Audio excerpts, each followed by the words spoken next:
It was 1969. America was supposed to be about peace, love, and understanding.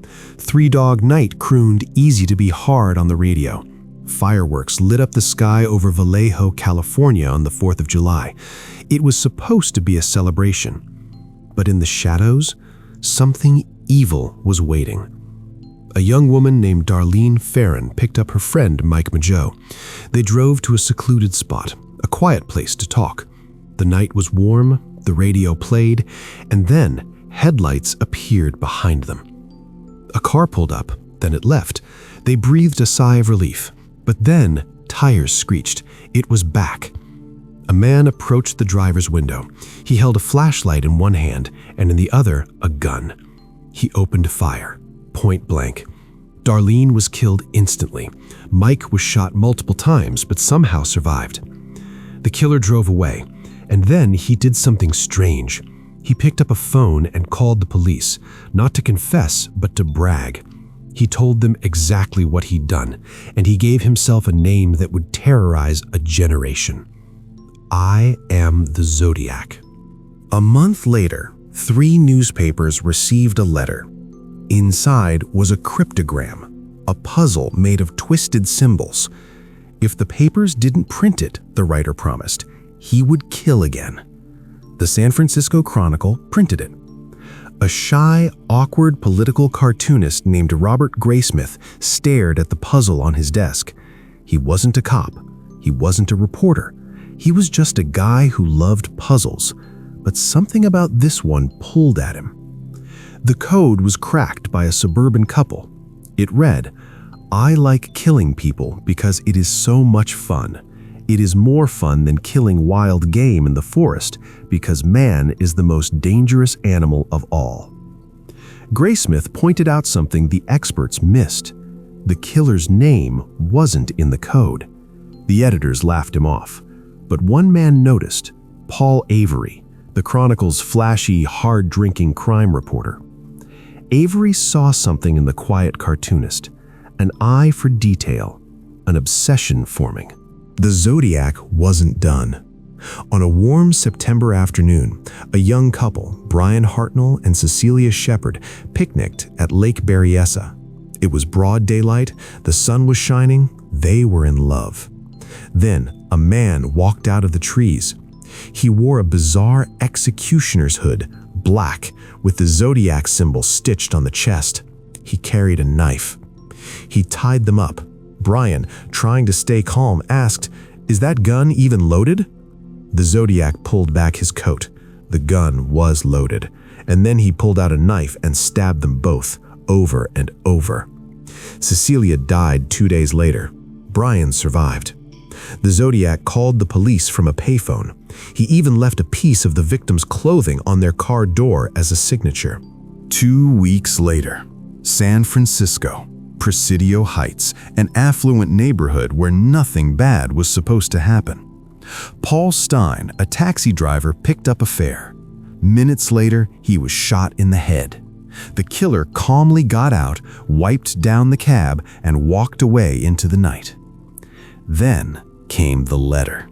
It included a piece of Paul Stine's bloody shirt. "Prove you got the right man," the Zodiac taunted, "or I'll kill a school bus full of children." San Francisco exploded with fear. The police were drowning. 4 different jurisdictions, countless leads, nothing solid. Enter Inspector Dave Toschi. Mark Ruffalo plays him with quiet intensity, a man who wore his obsession on his sleeve, a cop who would later inspire the movie Dirty Harry. Toschi and his partner Bill Armstrong chased every lead, and eventually they found a man named Arthur Lee Allen. Allen was a walking red flag. He wore a Zodiac watch. He matched witness descriptions. He'd been in trouble for inappropriate behavior with children. He knew the attack sites. He even talked about his dark fantasies. They brought him in. The handwriting expert said it wasn't a match, but Allen was ambidextrous. He could write with either hand. Toschi was certain. Allen was the one. But certainty isn't proof. They didn't have enough for a warrant. They watched him walk out the door. Years passed. The killings stopped, or at least the letters stopped, but the obsession didn't. Paul Avery, the brash reporter, received a personal threat from the Zodiac. He spiraled into paranoia, alcohol, drugs. The confident man became a ghost. Toschi was demoted. Rumors swirled that he'd forged a Zodiac letter out of frustration. His career, consumed by the case, lay in ruins. Bill Armstrong, the steady partner, quietly transferred out. He'd seen what the obsession did to men. He chose his family instead. And Robert Graysmith, the shy cartoonist, was just getting started. Graysmith couldn't let it go. He filled his home with files, crime scene photos, letters. His wife Melanie watched the man she loved disappear into a mountain of paper. He followed leads the police had missed. He interviewed witnesses. He became obsessed with a new suspect, a man named Rick Marshall, whose handwriting on movie posters looked eerily similar to the Zodiac's. One night, Graysmith visited a man named Bob Vaughn, who knew Marshall. They talked in the living room, and then Vaughn said the words that still make audiences hold their breath. "Mr. Graysmith, I do the posters myself." Graysmith froze. Then Vaughn gestured to the basement door. "Let me show you something." The basement. One of the Zodiac's letters had mentioned a basement, and now a man with a possible connection to the killer was inviting Graysmith down into the dark. Graysmith followed. The stairs creaked. Shadows loomed. He thought he heard something, a noise, a movement in the dark. This was it. This was how he died. He turned and ran. Years more passed. 1983. Graysmith finally tracked Arthur Lee Allen to a hardware store in Vallejo. He walked in. Allen stood behind the counter, now a middle-aged clerk. They locked eyes. Allen stared at him, blank, unblinking, utterly calm. Graysmith stared back. No confession, no dramatic reveal, just two men in a hardware store, one of them perhaps a monster. Graysmith left. He had his answer. Not proof, not justice, just certainty in his own mind. The aftermath, the unsolved. The epilogue tells us what we already dread to hear. Arthur Lee Allen died before police could question him further. The case remains open to this day. Mike Majou, the survivor from the very first attack, was shown a photo of Allen years later. He identified him. "Pretty sure," he said, "at least an 8. 8 out of 10. After all those years, after all those lives. 8 out of 10. Zodiac is not a story about catching a killer. It's a story about what happens when you can't.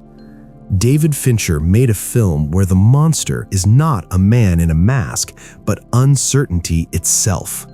The terror doesn't come from jump scares.